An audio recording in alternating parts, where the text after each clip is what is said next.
On November 25th, 1177, a dying 16-year-old boy with bandaged hands and 500 knights faced down 26,000 of Islam's finest warriors. By sunset, the most powerful Muslim army in the world lay shattered, and history's most unlikely military genius had written his legend in blood. Think about those numbers for a second. 500 against 26,000, that's a 52-to-1 disadvantage. The fate of Christian civilization in the Holy Land hung by a thread so thin it was invisible. Yet by the end of this video, you'll understand how a teenage leper king achieved the impossible. Why Saladin, the greatest Muslim commander of the age, made the fatal error that cost him everything, and what really happened in those savage moments when faith collided with steel. I'm about to reveal 3 things that will change how you see medieval warfare forever. First, the secret signal that turned certain death into total victory. Second, why Saladin's elite bodyguard fled on camels, abandoning their legendary leader.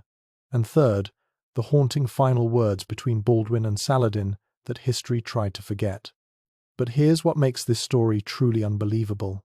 How did Baldwin even hold a sword with advanced leprosy eating away his flesh? What tactical mistake did Saladin make that no historian saw coming? Why did Muslim chroniclers themselves call this battle a divine punishment? How could seasoned Mamluk cavalry warriors who'd never known defeat break before teenage knights? How could 90% of an army simply vanish in one afternoon? This is the story of the masked king who couldn't feel pain versus the Sultan who had never known defeat. To understand how 500 men destroyed an empire's might, we need to step back to when Jerusalem itself was preparing for the end. The year 1177 marked the darkest hour for the Crusader kingdoms. For nearly 8 decades, Christian knights had clung to their precarious footholds in the Holy Land, but now the tide was turning, and turning fast. The great Crusader fortresses that once dominated the landscape were falling one by one, their defenders overwhelmed by a resurgent Islamic world united under one man, Saladin. But in Jerusalem, something extraordinary occupied the throne. Baldwin IV, crowned at 13, carried a curse that should have killed him years ago. Leprosy, the disease medieval minds saw as God's own judgment. By 16, his body was failing. His hands, wrapped in silk bandages, could barely grip a sword. His face, hidden behind a silver mask, concealed features ravaged by disease. Courtiers whispered he was cursed by God, yet somehow, impossibly, he ruled with a clarity that stunned friend and foe alike. They called him the Leper King, the boy who shouldn't be alive, much less leading armies. Facing him stood Saladin, the sword of Islam, a leader who combined military genius with genuine piety.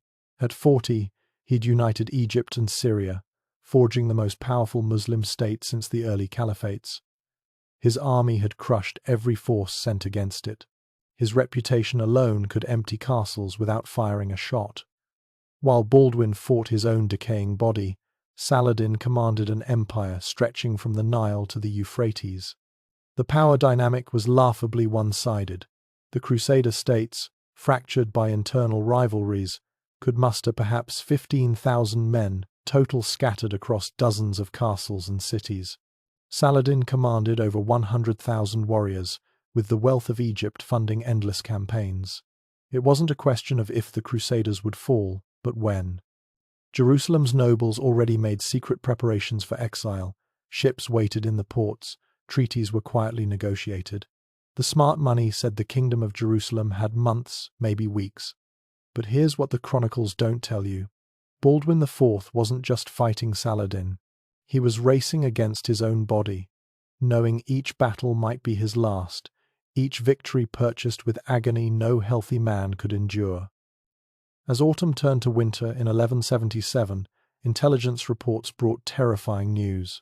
Saladin was massing the largest army of his career, 26,000 mounted warriors, including his elite Mamluk cavalry.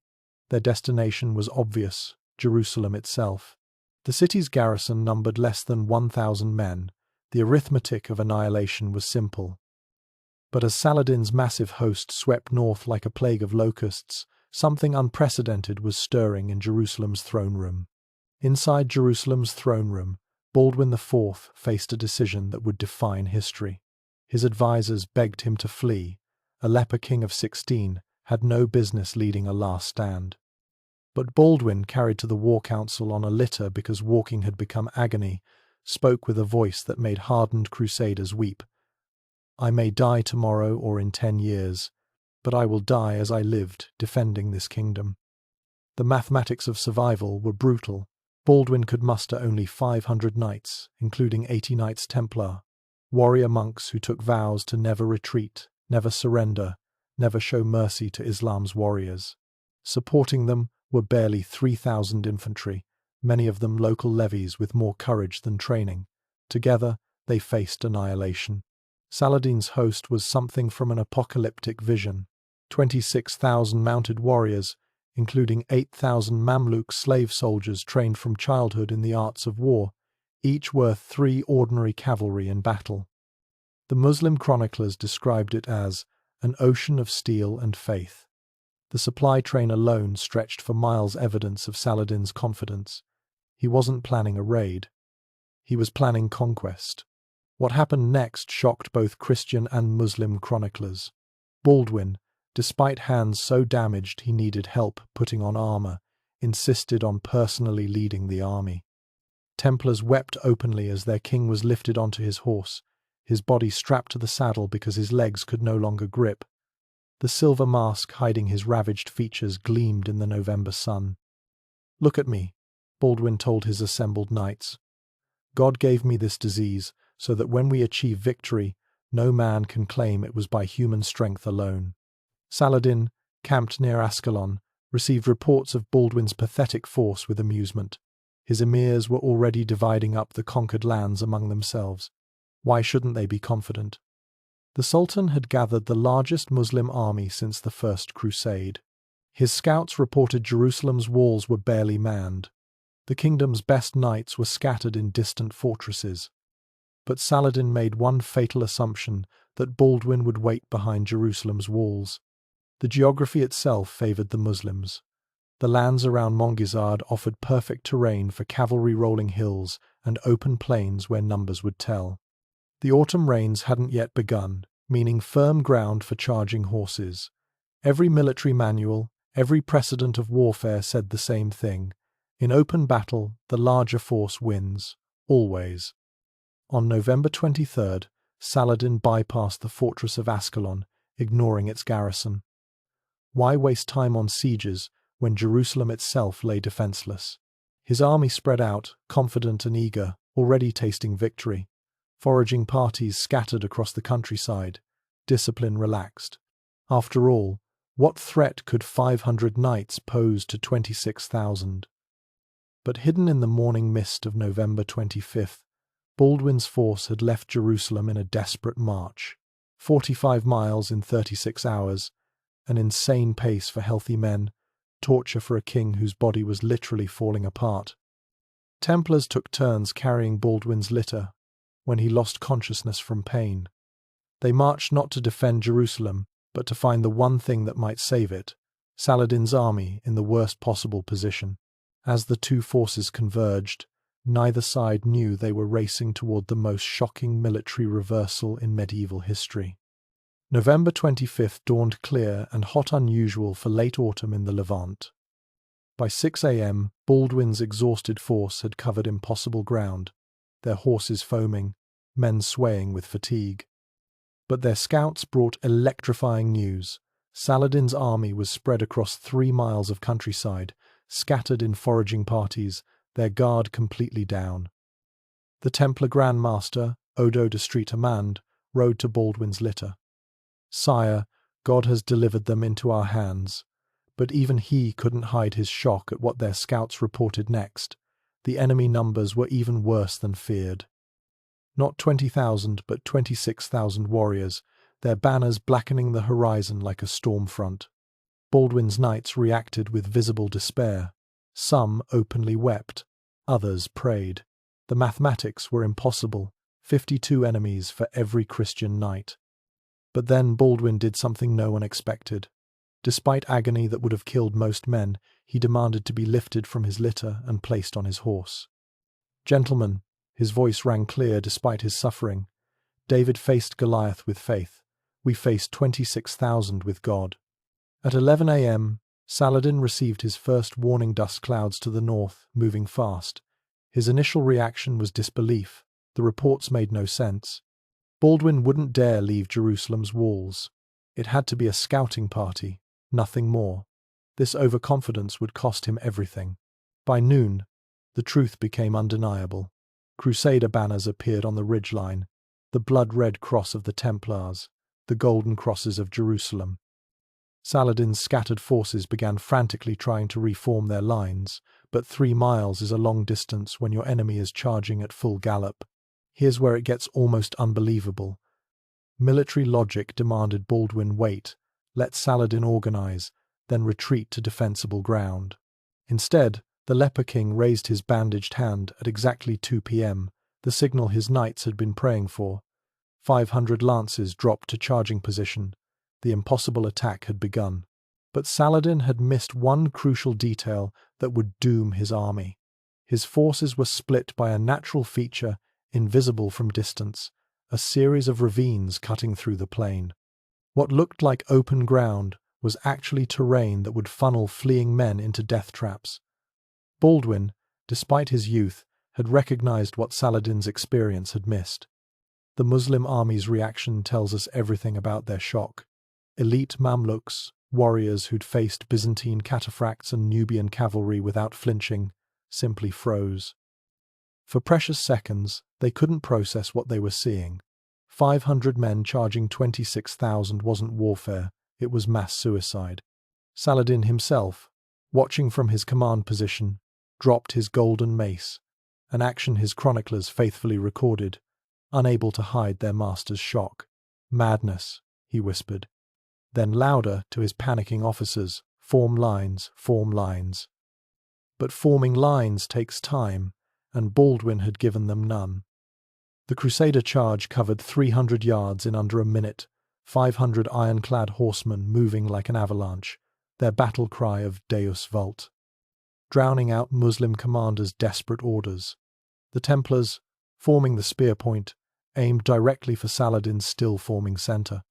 At 500 yards, Muslim arrows began falling like rain. Knights fell, horses screamed and tumbled, but the charge never wavered. At 200 yards, the full terror of what was coming became clear to the Muslim front ranks. These weren't just knights, they were fanatics, men who believed death in battle guaranteed paradise.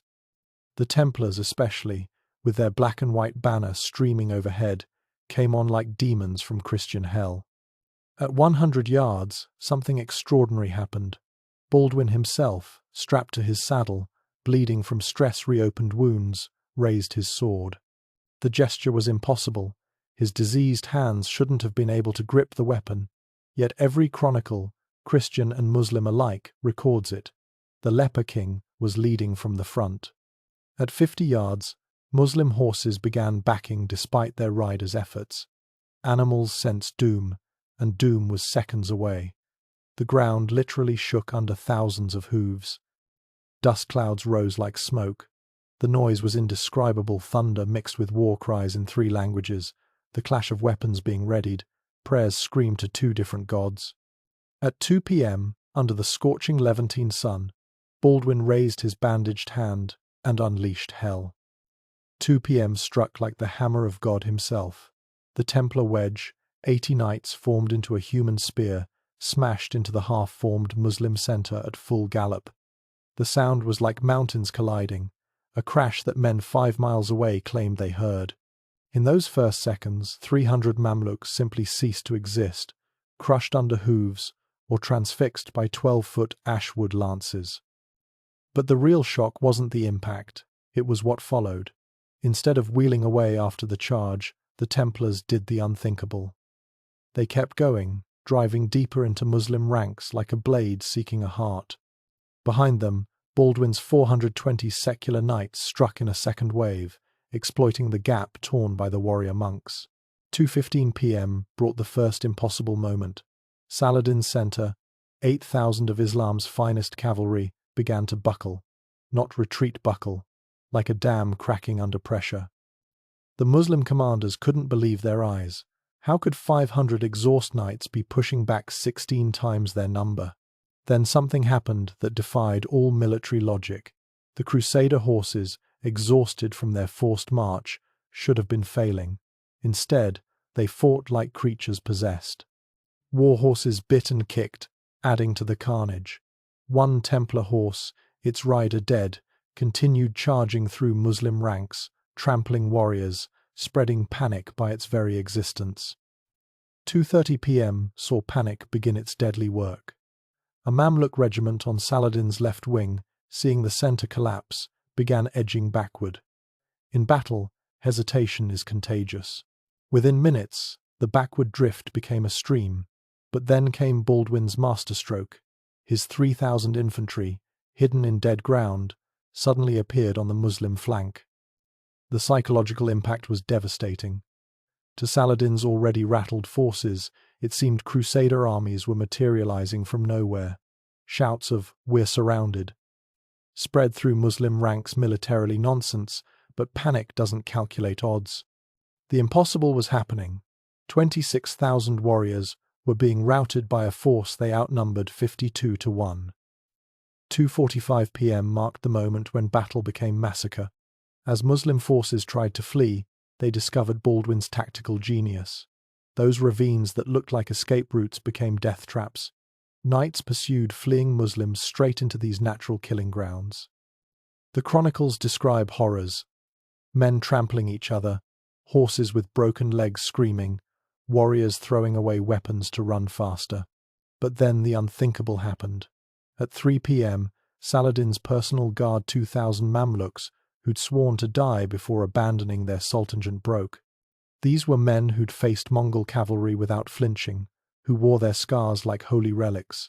Yet faced with Templars who fought like men seeing paradise, they ran. Saladin himself, watching his invincible army disintegrate, made a decision that would haunt him forever. Abandoning his horse too slow for escape, he mounted a racing camel. The sight of their sultan fleeing on a pack animal shattered the last Muslim resistance. If Saladin ran, what hope did common soldiers have? 3:30 p.m. saw pursuit become annihilation. Crusader knights, their blood up, chased fleeing Muslims for miles. The killing was mechanical, efficient, horrible. Lances broken, they used swords. Swords blunted, they used maces. Some Templars, their weapons lost, beat enemies to death with their helmets. The very ground became slippery with blood. Modern historians still can't explain this part. How did 500 exhausted knights maintain pursuit for 2 hours?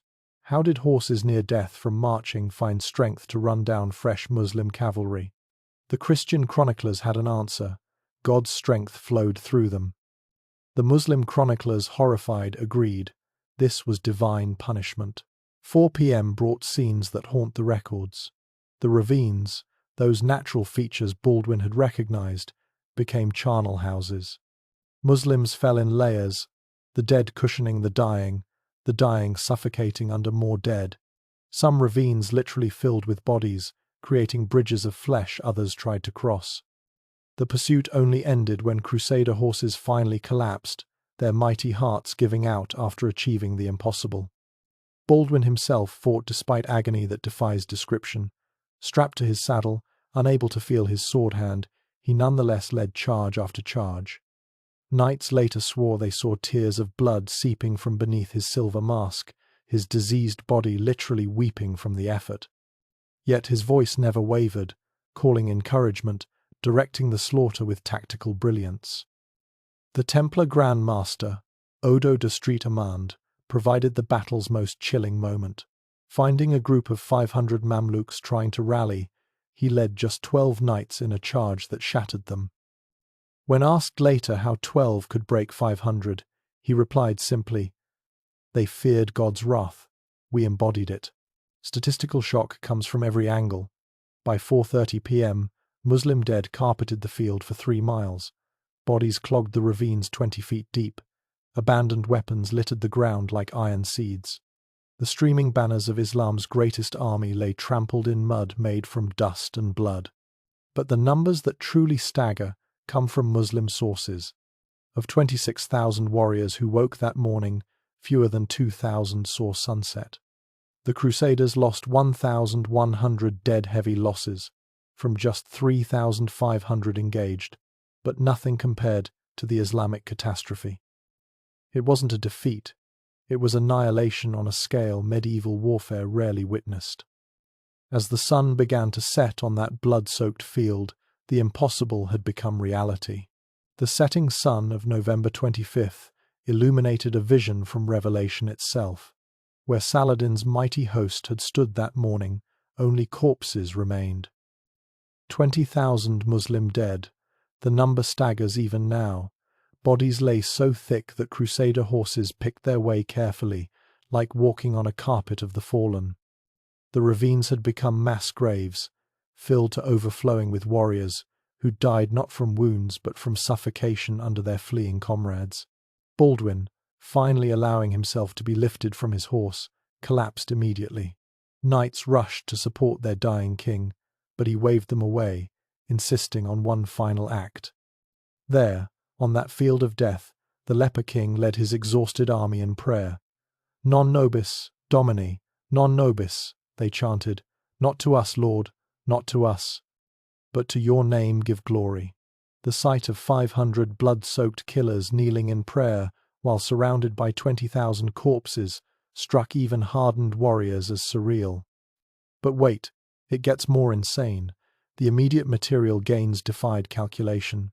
Saladin's army had carried wealth to sustain a long campaign: gold, weapons, horses, supplies for 26,000 men.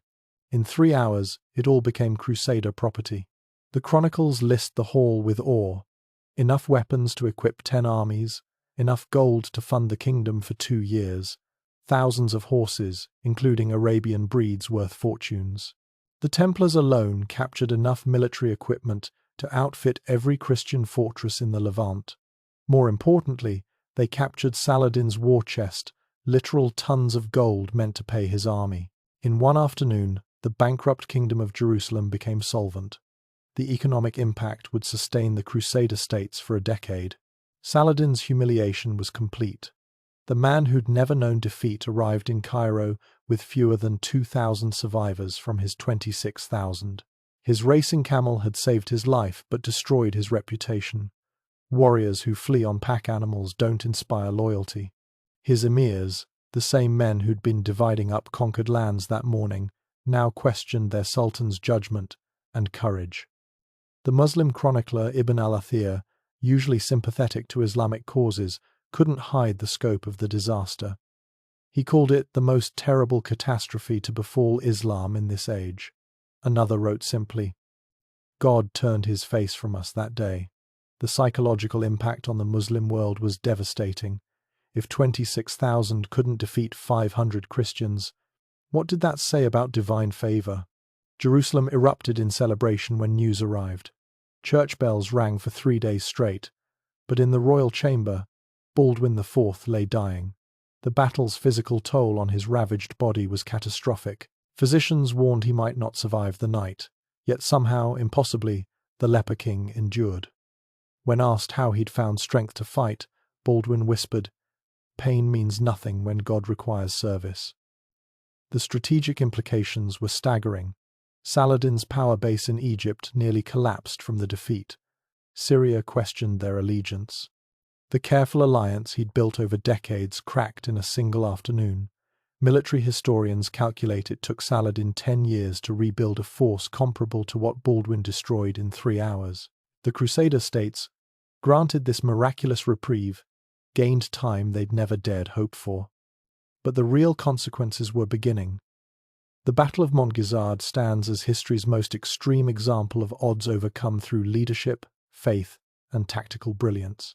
For 10 years after that bloody November day, Saladin approached the Crusader states with newfound caution. The man who'd swept all before him had learned that numbers alone don't guarantee victory, not when facing an enemy willing to die for their cause. Baldwin IV continued his impossible reign for 8 more years, each one a medical miracle. The boy who shouldn't have lived past childhood commanded respect from enemies who outnumbered him 50 to 1. Even as his body literally fell apart by the end, he was blind and couldn't walk. His mind remained sharp, his courage unbroken. When he finally died in 1185 at age 24, Saladin himself reportedly said, "I feared that man more than any army." The tragic irony strikes hard. Just 2 years after Baldwin's death, Saladin reconquered Jerusalem. Without the Leper King's inspired leadership, the Crusader states crumbled. The kingdom Baldwin had saved with 500 knights couldn't survive without him. It poses the eternal question, do great moments make great leaders, or do great leaders make great moments? Montgisard was the last great Crusader victory, the final time Christian knights dominated a major battlefield in the Holy Land. Every subsequent battle saw Muslim numerical superiority translate into victory, which makes Baldwin's triumph even more extraordinary. He achieved something that should have been mathematically impossible, that violated every principle of medieval warfare. But here's where it gets even more profound. Both Christian and Muslim sources agree something supernatural occurred that day. How else to explain 500 defeating 26,000? How else to understand exhausted horses outrunning fresh ones? How else to comprehend a dying teenager outgeneraling history's greatest Muslim commander? When faith meets superior numbers, can sheer will overcome material reality? Modern military academies study Montgisard as the ultimate example of psychological warfare. Baldwin understood something Saladin missed. In battle, morale matters more than mathematics. 500 men who believe God fights beside them are worth more than 26,000 who doubt. The Leper King's true genius wasn't tactical. It was making his knights believe the impossible was inevitable. The battle's legacy echoes through centuries. When Churchill spoke of their finest hour, when 300 Spartans held Thermopylae, when any hopeless stand succeeds against overwhelming odds, we see Montgisard's shadow. It remains proof that sometimes, just sometimes, courage counts more than counting. That dying boy with bandaged hands had done the impossible, but at what cost? Baldwin saved the Crusader states, but couldn't save himself. His victory bought 10 years of survival for a kingdom doomed by demographics. He proved faith could move mountains, but learned mountains eventually move back. In the end, Montgisard stands as history's most glorious last stand, a moment when the impossible became reality, when 500 stood against 26,001, when a Leper King's bandaged hands held back the tide of history itself.